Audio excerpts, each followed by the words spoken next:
Local Teacher Symposium, looking at why teachers continue to leave the workforce. Good evening to you. I'm Jennifer Andrews. Well, it's being held right here in Monroe and also looks at how to address it. Charles Burkett reports.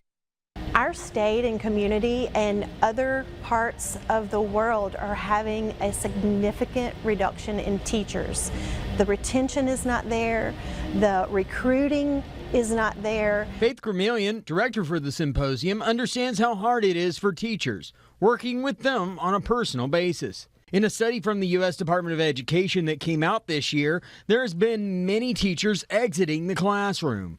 In 2022, teachers with 15 or more years of experience in public school, 9% left their job. At 22% of the workforce is leaving. It is one of the reasons Gramillion started the symposium, to help find out what a community can do to support their teachers. What do you need to be the best teacher you can be? What support can our community give to you to help you make it through the year? Over 25% of the attendees said mental health and wellness. Communication was second, and a small part said compensation, which was third. They are working to help educators find their reason why they love teaching.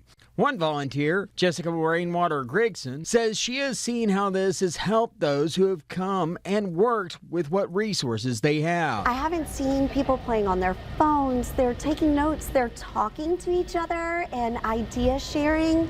And that's really the point of the symposium. We wanted our teachers to come together and get refreshed and energized before the start of a new school year. The symposium continues tomorrow at Tower Place in Monroe. In the future, organizers hope to find more companies willing to support teachers and eventually extend the symposium to 5 days. In Monroe, Charles Burkett, KNOE 8 News.